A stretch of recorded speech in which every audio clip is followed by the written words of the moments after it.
Bluefin mahseer के बारे में डिस्कस करेंगे इस लेक्चर में। ये है जी ब्लूफिन महासीर, जो मछली आपको दिखाई दे रही है, फिश।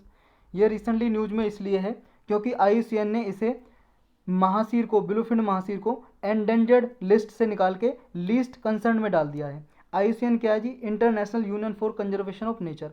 देखो जी, ये 1948 में बनाई गई थी। इसमें गवर्नमेंट ऑर्गेनाइजेशन और नॉन गवर्नमेंट ऑर्गेनाइजेशन, गैर सरकारी संस्था, NGO दोनों पार्टिसिपेट करती हैं। इसको जूलियन हक्सले नाम के आदमी ने बनाया था, जब बनाया था। ये अब वर्ल्ड वाइड जी नेचर को, प्रकृति को कंजर्व करने के लिए, संरक्षण करने के लिए काम करती है जी। प्लांट, ट्री स्पीसीज, कोई भी एनिमल वगैरह कुछ भी। और इसकी एक रेड लिस्ट है जी। इसके में 9 कैटेगरी हैं। उन 9 लिस्ट कैटेगरी में जी ये किसी भी प्लांट, ट्रीज या किसी को भी एनिमल को डालती है जिसको जितना खतरा होता है, डेंजर होता है, उस हिसाब से डालती है। तो पहले इसको ज़्यादा खतरा था ब्लूफिन महसीर को, इसकी पॉपुलेशन कम थी। अब इसकी पॉपुलेशन थोड़ा इंक्रीज हुई है और खतरा भी कम है, डेंजर कम है, तो इसे एंडेंजर्ड से लीस्ट कंसर्न में डाल दिया। मतलब इसका जो स्टेटस है इंक्रीज हुआ है। अब ये ब्लूफिन महासीर क्या है, इसके बारे में पढ़ते हैं जी। ये जीनस टोर फैमिली से बिलोंग करती है, इसकी फैमिली का नाम है जी। और इंडिया में जी और साउथ ईस्ट एशिया में मिलती है। स्टेटमेंट में आ जाए सिर्फ इंडिया में मिलती है, गलत हो जाएगा, क्योंकि साउथ एशिया में और भी कंट्रीज़ में मिलती है। ये महासीर ब्लूफिन महासीर है। इसको टोर खुडरी भी बोलते हैं जी इसको। ये महासीर की सब स्पीसीज है जी। ये इसका हैबिटेट कहाँ पे जी, कहाँ पे मिलती है इंडिया में? इंडिया में जी मोस्टली पुणे में मिलती है जी। पुणे में एक रिवर है, मोटा मोला रिवर, इसमें मिलती है जी ये। और भी डेक्कन प्लेटू है जी, जो हमारा महाराष्ट्र, मध्य प्रदेश के आसपास और भी रिवर्स में मिलती हैं, लेकिन मेनली पुणे के ईस्ट में एक रिवर है, मोटा मोला रिवर, वहाँ पे मिलती है जी। ये एक माइग्रेटरी स्पीसीज है जी, मतलब एक प्लेस से दूसरे प्लेस में घूमती रहती है। और ये अपस्ट्रीम घूमती है जी। जैसे जब बारिश होती है, बारिश के टाइम में मान लो पानी का बहाव ऐसा है जी, फ्लो ऐसे कर रहा है, वाटर फ्लो, तो ये इस तरफ मूव करती है, पानी की विपरीत दिशा में अपस्ट्रीम मूव करती है। और ये क्लीन वाटर में रहती है जी, क्लीन फास्ट फ्लोइंग रहती है जी, और ऑक्सीजनेटेड वाटर में, जिसमें ऑक्सीजन अच्छा हो। इसको खतरा किस किस से जी? थ्रेट क्या है जी इसको? देखो जी, हैबिटेट इसका कम होता जा रहा है और ओवर हार्वेस्टिंग होती है फिश वगैरह की इसकी वजह से।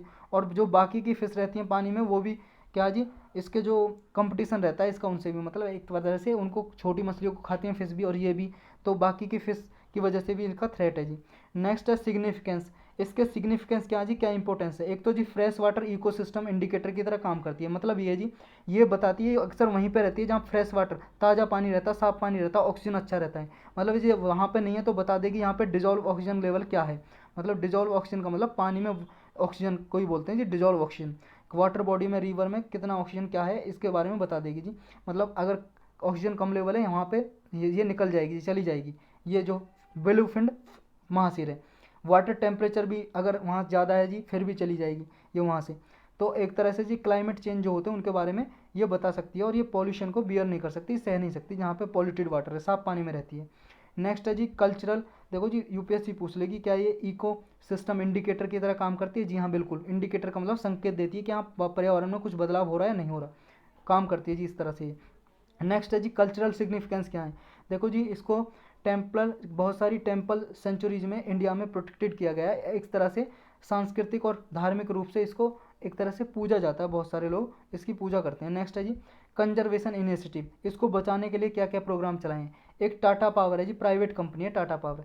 इसने जी ब्लूफिन को कंजर्व करने के लिए 50 साल से ये कंजर्व करने की कोशिश कर रहा है जी, टाटा पावर कंपनी।